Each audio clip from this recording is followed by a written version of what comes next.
It was back in June 2021 I set out to construct our grand anthem for our local village. As I with pride began composing, something struck me. I should rather make a top 10 list like WatchMojo.com. Proceeding to glance over the existing top 10 list from WatchMojo.com for 10 hours straight, the natural next step was obviously to make the guide for how to make modern Norwegian village music, like that of my village in Hokkvik.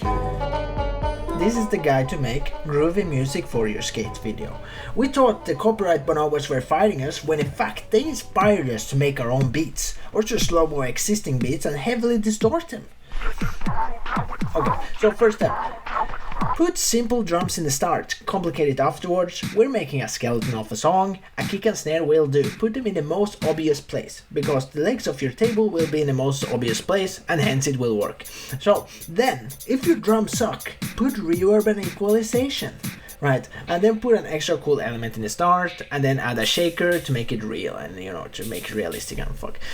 Before making the verse and chorus, find a scale. I use A major for this one. It usually turns out into a happy song then, so does C major. C major is playing all the white notes and none of the blacks. Insert racial justice statement here.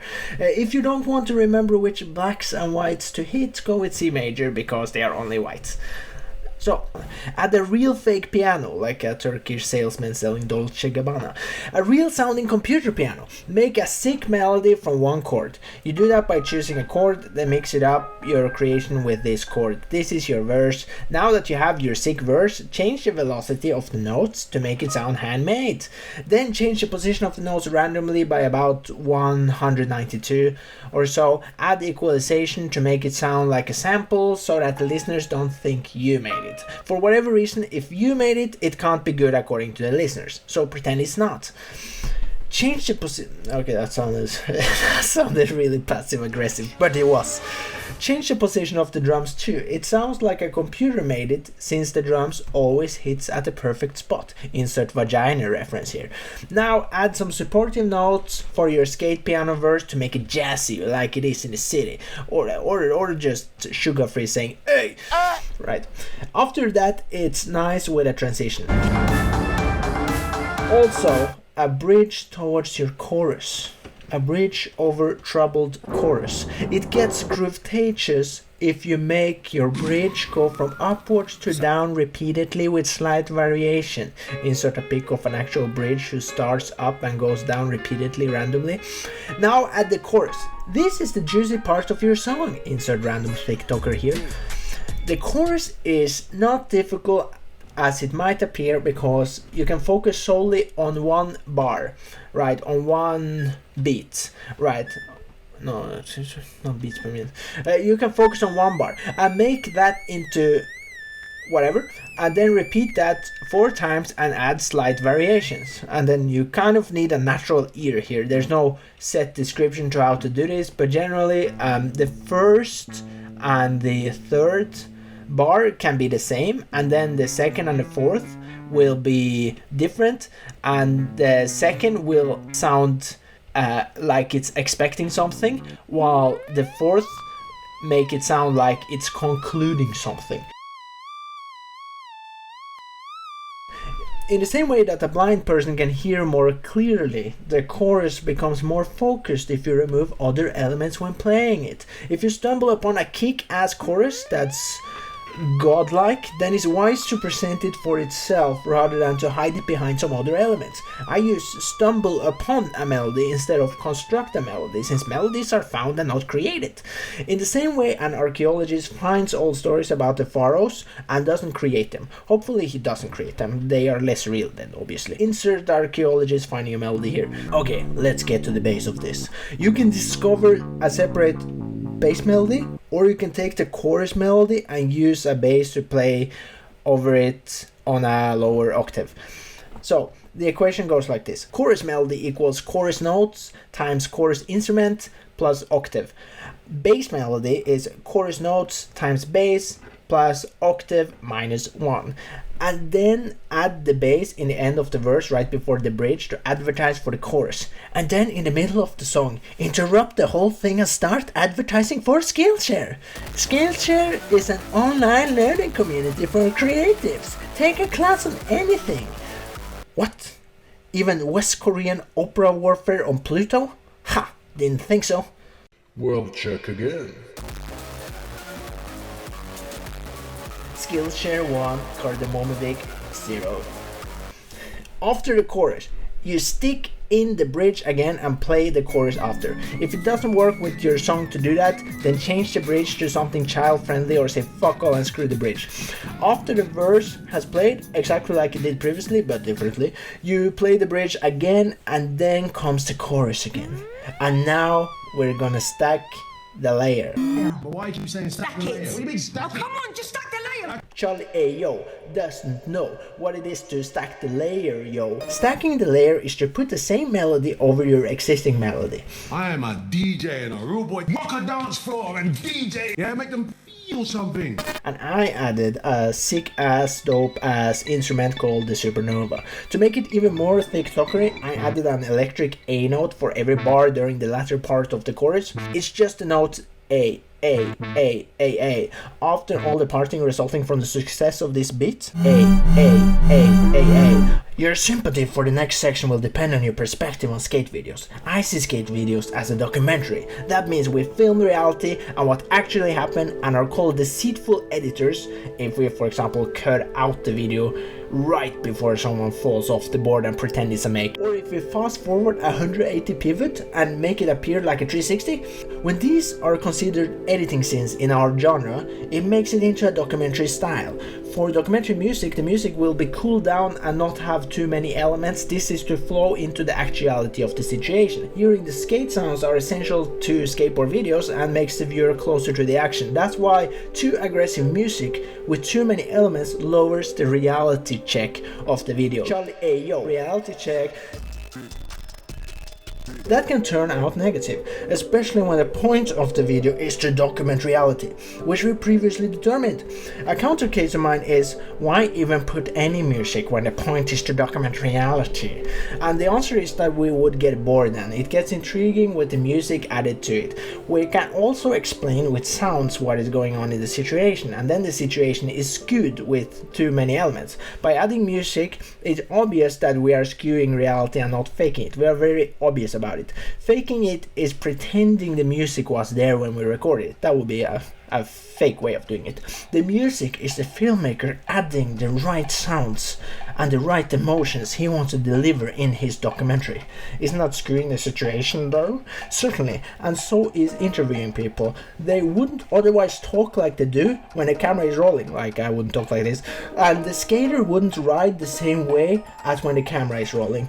In conclusion, the more elements to the music, the more overriding of the actualities. In a sense, you could say a documentary is someone pretending to present reality. Documentaries are loosely based on reality. A documentary is a filmmaker's diary, and the music is the emotions he wants to explain. The thing is, at first I say that, but then I add 1,000 additional elements in the heat of the moment. For not making the riff too repetitive, put it on a higher octave sometimes. Putting a riff up an octave generally makes it intensified. You can also put the bass on a higher octave if that's doable. That will make it intensively intense. We add some cloudy chords to give the song depth. How do you pronounce depth? I will Google that. Is it depth or depth? Let's hear British English, how appropriate. Depth. Okay, we add some cloudy chords to give the song depth.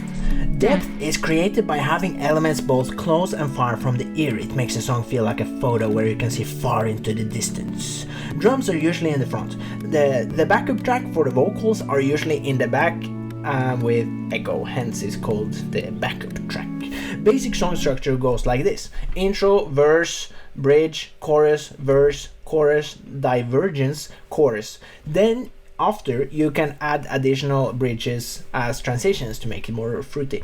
The part called divergence is a name I just made up. Nej, vad gör du? Du får kunna din flöta på det?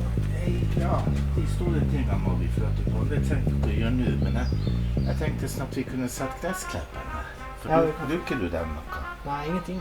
Nei. Jeg brukte bare pitt litt i starten. Ja, ok, men da må vi fjerne det.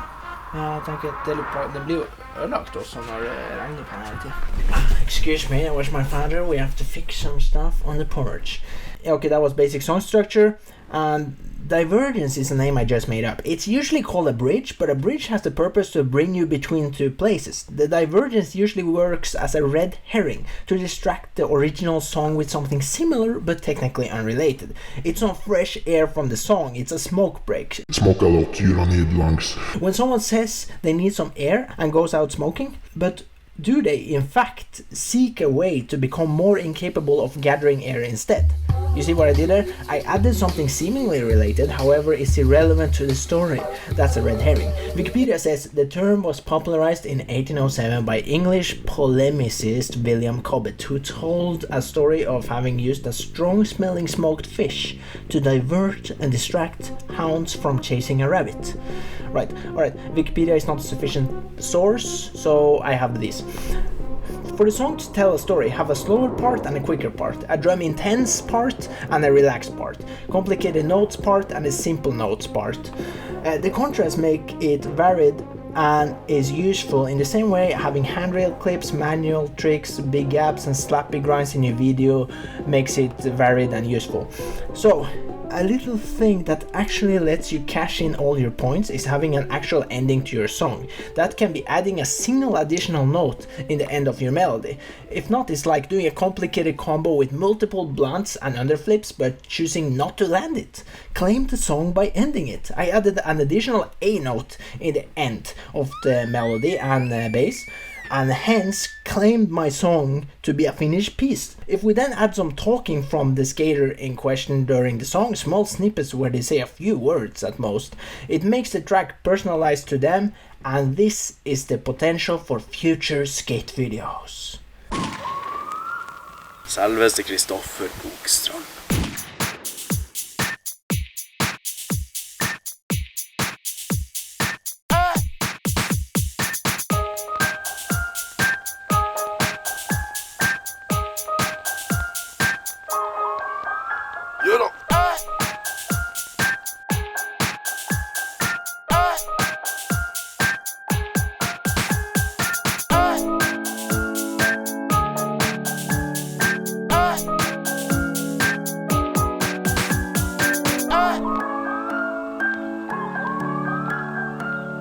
Kroner med den her da. Vi kan alltid ta et lite lån.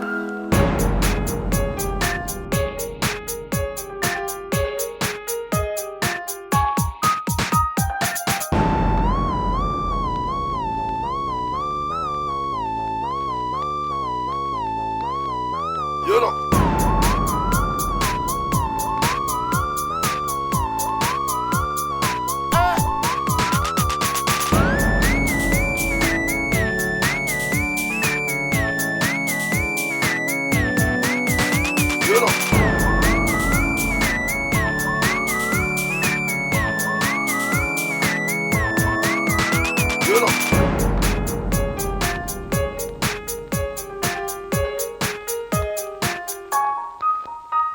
Han eide min erkefiende.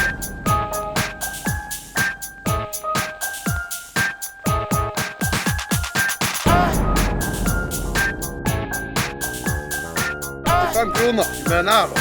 Vi kan alltid ta et lite lån.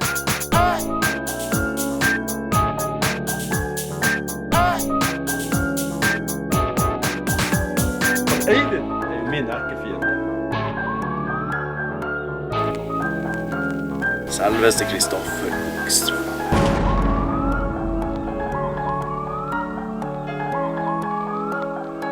Jeg ser mer på deg som en venn.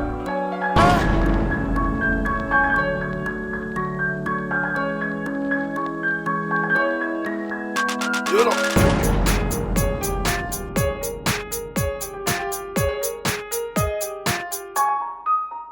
Gjør det!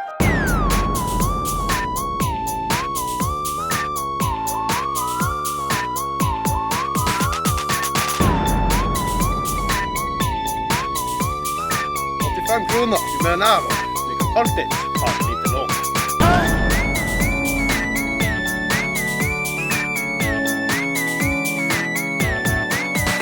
Jo da.